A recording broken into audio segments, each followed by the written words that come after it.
अपनी बोट के साथ समंदर में हो और अचानक से समंदर का पानी कहीं गायब हो जाए और बाद में आपको दिखे समंदर की खाली और वीरान जमीन। ये चीज आपको कितना ज्यादा डरा सकती है और आखिर जो समंदर का पानी गायब हुआ है वो कहाँ चला गया।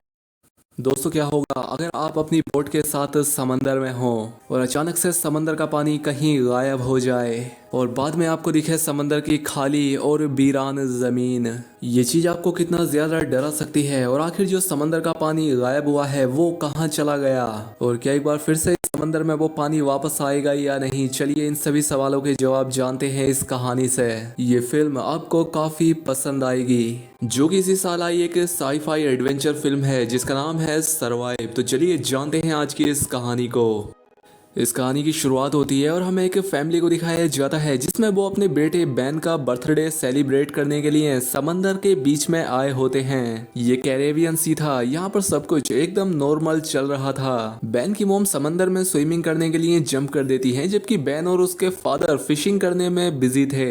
लेकिन तभी अचानक से बैन की मोम जूलियन को समंदर में ऐसा फील हुआ जैसे कोई बड़ी सी चीज उसके आसपास चक्कर लगा रही हो। जब वो इस बारे में देखती है तो सब कुछ एकदम नॉर्मल होता है, लेकिन तभी अचानक से कोई उसे समंदर के नीचे खींच लेता है और साथ ही इनके बोट पर जो इंस्ट्रूमेंट थे वो भी कुछ अनयूजुअल सा बिहेव करने लगते हैं। बैन और टॉम इस चीज पर ध्यान नहीं दे पा रहे थे क्योंकि वो फिशिंग करने में बिजी थे। वहीं डूबती हुई जूलियन अपने आप को बचाने के साथ साथ टॉम को भी बहुत सारी आवाजें लगाती है, लेकिन उस पर किसी का भी ध्यान नहीं जाता। और यहाँ पर जूलियन को फील होता है कि समंदर का पानी पीछे की तरफ जा रहा है और साथ ही वो खुद भी, अब टॉम भी इस चीज को नोटिस कर लेता है। वो जूलियन को देख लेता है और इसीलिए टॉम उसे बचाने के लिए पानी में जंप कर देता है। तो वहीं वैन बोट का इंजन स्टार्ट करके उन्हें उनके पास ले जाता है। अब टॉम जूलियन को डूबने से बचा लेता है और इसके बाद बैन और केसी उन दोनों को बोट के ऊपर खींच लेते हैं और इस तरह से जूलियन की जान बच पाती है। अब बोट पर टॉम अपनी बेटी केसी पर गुस्सा करता है। वो कहता है कि तुम्हारा ध्यान कहाँ था, तुम्हें पता है ना कि जो भी स्विमिंग के लिए जाएगा उस पर कोई एक शख्स ध्यान रखेगा, तो तुमने ये नियम क्यों तोड़ा। अगर तुम्हारी माँ को कुछ हो जाता तो क्या होता। अब केसी भी इस बात के लिए गिल्टी थी, लेकिन उसके सॉरी कहने पर सभी लोग आगे बढ़ जाते हैं और बाद इसके वो अपने बेटे बैन का बर्थडे सेलिब्रेट करते हैं। तभी यहाँ पर केसी के बॉयफ्रेंड की उसे कॉल आ जाती है और वो नोटिस करती है कि उसके बॉयफ्रेंड के पीछे शहर में बहुत बड़ा तूफान आ रहा है। ये देखकर केसी थोड़ा परेशान हो जाती है क्योंकि इस वक्त ये लोग सेफ जगह पर तो नहीं थे। ये बात वो जाकर अपने मॉम डैड को बताती है, जिसके बाद ये लोग अपनी बोट की सेफ्टी चेक करने लगते हैं। जो चेक करते हुए ये लोग नोटिस करते हैं कि बहुत सारी वेल्स और शार्क इनकी बोट के आसपास मंडरा रही हैं और टॉम जानता था कि वेल या शार्क ऐसा किसी बड़े भयानक तूफान के आने से पहले ही करती हैं। अब इन्हें आने वाले भयानक तूफान का अंदाजा तो हो ही चुका था, लेकिन इससे पहले इन्हें इन शार्क से निपटना था। लेकिन तभी इसी दौरान इनकी बोट को एक जोरदार झटका लगता है, जिसे चेक करने के लिए टॉम नीचे पानी में जाता है। वो देखता है कि बोट के नीचे एक बहुत बड़ा डेंट आ चुका है, जो कि जरूर किसी बड़ी शार्क ने दिया था। ये चेक करने के बाद जब टॉम वापस आता है तो वो बुरी तरह से जख्मी होता है और ये देखकर जूलियन उसके जख्मों पर स्टिचेस लगाती है। यहाँ पर टॉम अपनी फैमिली को बताता है कि शार्क के दिए उस डेंट की वजह से हम बोट को आगे नहीं ले जा पाएंगे और अब इनके पास सिर्फ यही ऑप्शन रह गया था कि ये किसी को मदद के लिए बुलाएं, लेकिन सिग्नल भी नहीं थे। इनकी बोट का कम्युनिकेशन कोई भी सिग्नल पिक नहीं कर रहा था। अब इस मुश्किल वक्त में टॉम अपने खाने पीने का सामान चेक करता है। उनके पास सिर्फ 4 दिन तक पीने का पानी था और कुछ भी नहीं। लेकिन तसल्ली उन्हें इस बात की थी कि ये लोग एक शिपिंग रूट पे थे और यहाँ से कोई ना कोई शिप इन्हें गुजरते हुए देख लेगा। अब इनकी इन्हीं बातों के दौरान इन्हें बाहर से एक जोरदार आवाज सुनाई देती है। जब इन्होंने बाहर जाकर देखा तो एक बड़ा सा मेट्रोइड इन्हीं की तरफ आ रहा था। वो इनकी शिप से टकरा सकता था और उससे बचने के लिए टॉम जल्दी से अपनी बोट का इंजन स्टार्ट करता है, लेकिन वो जानता था कि अगर उसने ऐसा किया तो उसकी बोट बर्बाद हो जाएगी और ऐसा ही होता है। इनकी बोट का इंजन बर्बाद हो गया और दूसरा मेट्रोइड भी इनकी तरफ बढ़ने लगा। अब अपने आप को बचाने के लिए ये लोग कुछ और कर नहीं सकते थे, इसलिए ये बोट के निचले हिस्से में जाकर लाइफ जैकेट पहन लेते हैं। बाद इसके इन लोगों को एक जोरदार आवाज सुनाई दी और ये सभी बेहोश हो जाते हैं। जब इन्हें होश आया तो ये लोग पाते हैं कि ये लोग जिंदा थे। हालांकि इन्हें चोटें जरूर आई थी, लेकिन हैरानी की बात ये थी कि अब इनकी बोट के अंदर एक बहुत बड़ा छेद हो चुका था, लेकिन उससे पानी अंदर नहीं आ रहा था। अब जब ये पूरा परिवार अपनी बोट से बाहर आकर देखता है तो ये नज़ारा देखकर हैरान रह जाते हैं। इनकी बोट के आसपास जमीन पर मछलियां पड़ी थीं और इनकी बोट एक पथरीले पहाड़ जैसे इलाके में थी, जैसे ये लोग किसी दूसरे ग्रह पर आ गए हों। ये जगह पूरी तरह से बदल चुकी थी। जहां कल रात तक पानी था वो जगह अब ऊंचे ऊंचे पहाड़ों और गड्ढों की तरह दिख रही थी। अब टॉम जल्दी से अपना कंपास निकालता है और डायरेक्शन देखने लगता है और वो समझ जाता है कि जरूर जमीन के साथ कुछ गड़बड़ हुई है। जमीन के पोल चेंज हो गए हैं। नॉर्थ पोल की जगह साउथ पोल आ गया था, जबकि साउथ पोल की जगह नॉर्थ चला गया था। और इसलिए जहां पर पहले लोग बसते थे जमीन थी, समंदर का सारा पानी वहां पर चला गया था और अब समंदर की जगह जमीन बन चुकी थी। और इस चीज का पता लगने के बाद ये सब लोग हैरान रह गए। एक और भयानक बात टॉम ने इन्हें ये बताई कि इस सब के बीच जो इंसान जिंदा जमीन पर थे वो सब मारे गए होंगे। अब केसी इस बात से बहुत ज्यादा डर जाती है। वो अपने आप को केबिन में बंद कर लेती है। खैर अब जूलियन यहाँ पर अपने बचे कुचे खाने को इकट्ठा करने लगती है और टॉम सारे बर्थडे के बैलून हवा में उड़ाता है ताकि अगर कोई जिंदा हो तो उन्हें देख ले। इसके बाद टॉम रेडियो के जरिए किसी से कांटेक्ट करने की कोशिश करता है। उम्मीद तो उसे ये थी कि सामने से कोई रेस्पॉन्स नहीं आएगा, लेकिन हैरानी की बात थी कि उसे रेस्पॉन्स मिलता है। ये रेस्पॉन्स उसे एक कैप्टन ने दिया था और वो भी समंदर के शिफ्ट होने की कहानी जानता था, क्योंकि वो भी टॉम की फैमिली की तरह अपनी सबमरीन में था। कैप्टन टॉम को बताते हैं कि अर्थ के जो पोल चेंज हुए हैं वो तकरीबन एक हफ्ते में फिर से अपनी जगह वापस आ जाएंगे। यानी कि एक हफ्ते बाद समंदर वापस अपनी जगह पर आएगा और उस वक्त इसकी लहरें बहुत खतरनाक होंगी। इसलिए कैप्टन टॉम से कहता है कि तुम कोई ऊंची सी जगह देखो और वहां पर चले जाओ, क्योंकि वहां पर तुम्हारे बचने के चांसेस ज्यादा होंगे। ये बात सुनते ही जूलियन फौरन अपने बच्चों से पैकिंग करने के लिए कहती है। टॉम कैप्टन से बोलता है कि आपकी सबमरीन के अंदर भी बचने के चांसेस ज्यादा हैं, तो क्या आप मेरे बच्चों को रख लेंगे? कैप्टन कहता है कि जरूर भाई, मैं ऐसा करना तो चाहता हूँ लेकिन मैं कर नहीं सकता, क्योंकि मेरी सबमरीन के अंदर मेरा एक साथी मारा गया है और यहाँ पर सिर्फ 2 लोगों की ही जगह है। मैं एक आदमी को तो रख सकता हूँ लेकिन फिर भी एक बाहर ही रहेगा। अब यहाँ पर टॉम कैप्टन से रिक्वेस्ट करता है कि प्लीज आप मेरे दोनों बच्चों को किसी तरह से रख लें, इसके बदले में आप जो कहेंगे मैं आपके लिए करूंगा। और अब इसलिए कैप्टन उसकी बात मान लेता है। इसके बाद टॉम उस सबमरीन की लोकेशन का अंदाजा लगाता है और वो अपनी वाइफ को बताता है कि हम सिर्फ 2 दिन में वहां तक पहुंच जाएंगे, यानी कि समंदर का पानी वापस आने से पहले हम अपने बच्चों को सही सलामत वहां तक पहुंचा सकते हैं और इस तरह से हमारे दोनों बच्चों की जान बच सकती है। अब अगली सुबह ये पूरी फैमिली अपने सफर के लिए तैयार थी। तभी टॉम देखता है कि दूर से एक अजीब सा आदमी अपने डॉग के साथ इस तरफ ही चला आ रहा है। टॉम देखता है कि वो आदमी जख्मी था, इसीलिए उसने उसकी मदद करनी चाहिए। वो उसे पानी भी देता है। उस आदमी ने टॉम का पानी पीने के बाद उसका शुक्रिया कहने के बदले उस पर ही अटैक कर दिया और ये चीज दूर खड़ी जूलिया भी देख लेती है। वो आदमी अपने पास में पड़े हुए चाकू से टॉम पर हमला करके उसकी जान ले लेता है।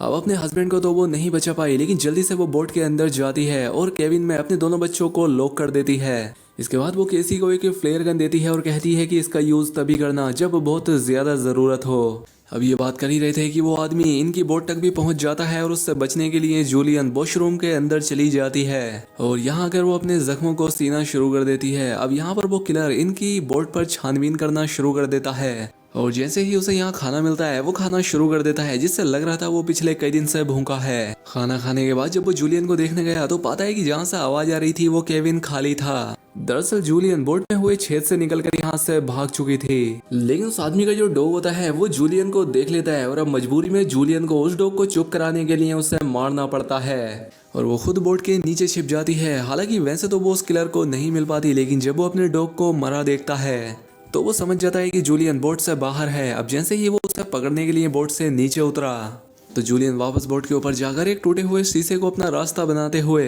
फिर से बोट के अंदर आ जाती है। लेकिन थोड़ी ही देर में यहाँ पर जूलियन फिर से उस आदमी के हाथों पकड़ी जाती है। वो उसे उसके बालों से पकड़ के उसे खूब पीटता है, टॉर्चर करता है। वो जूलियन का गला दबाने लगता है। अब वो किसी तरह से खुद को बचाने के लिए उससे किलर से लड़ने लगती है। कैसी जो ये सब केविन से देख रही थी उसे याद आता है कि ये फ्लेयर गन यूज करने का अच्छा मौका है। वो फ्लेयर गन चला देती है, जिससे उस आदमी को तो ज्यादा नुकसान नहीं होता, लेकिन इनकी बोट जलने लगती है। अब जूलियन जल्दी से अपने दोनों बच्चों को बचाने के लिए इस योट से बाहर निकल जाती है। अब बोट से निकलते वक्त वो किलर एक बार फिर से जूलियन पर हमला करता है, लेकिन इस बार जूलियन उसे लात मारते हुए पीछे गिरा देती है।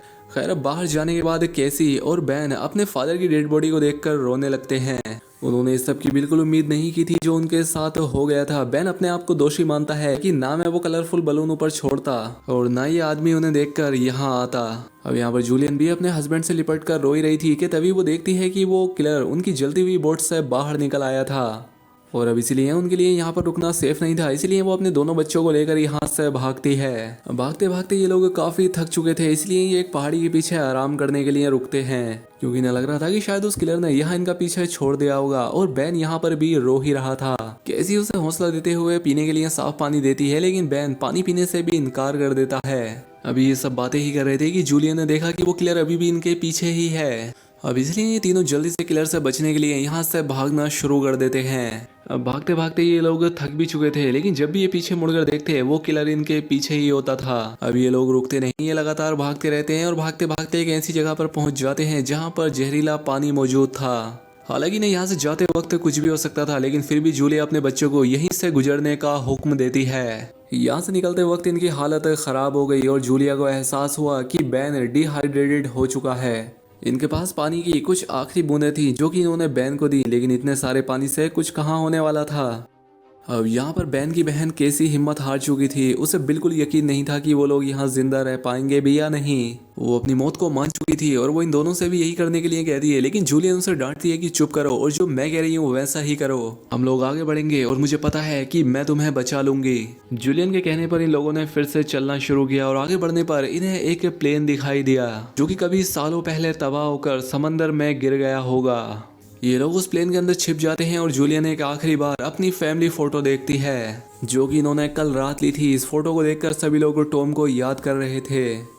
रात काफ़ी हो चुकी थी और ये लोग थक भी चुके थे और कैसी और बैन सो चुके थे, लेकिन जूलियन बेचैन थी। वो प्लेन से बाहर आ जाती है, लेकिन वो पाती है कि रात के अंधेरे में भी किलर ने इनका पीछा करना नहीं छोड़ा था। किलर भी इसे देख चुका था। यहाँ पर जूलियन सोने की एक्टिंग करती है और जैसे ही किलर इसके करीब आता है ये उस पर अटैक कर देती है। और इस बार जूलियन गुस्से में थी। वो उस पर इतने हमले, इतनी स्टेप करती है कि उसकी इस बार जान ले लेती है और आखिर उनके सर से ये खतरा टल जाता है। अब जूलियन भी सुकून की नींद सोती है। अब अगली सुबह जब ये उठे तो देखते हैं कि किलर की बॉडी बहुत बुरी हालत में थी, जिससे इन लोगों को अंदाजा हो गया कि ये खाली समंदर भी बहुत खतरनाक है। खैर अब इन्हें वहां तक पहुंचना था जहां पर वो कैप्टन की सबमरीन थी। अब जहां पर जूलियन अपना मैप देख रही थी, वहां से आगे जाने के लिए बैन को बहुत ज्यादा प्यास लगी हुई थी, इसलिए वो आगे जाकर पास ही के तालाब से पानी पीने लगता है। हालांकि जूलियन ने उसे यहाँ से पानी पीने से मना किया था क्योंकि यह तालाब जहरीला था, लेकिन बैन इतना प्यासा था कि उसने जूलियन की एक बात न सुनी और जूलियन को उसका सर पकड़कर पानी से बाहर निकालना पड़ा।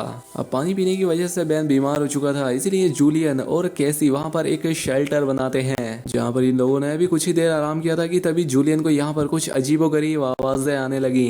बाहर जाकर जब उसने देखा तो बहुत सारे केकड़े इन्हीं की तरफ बढ़ रहे थे, जिनसे बचने के लिए इन्होंने भागना शुरू किया।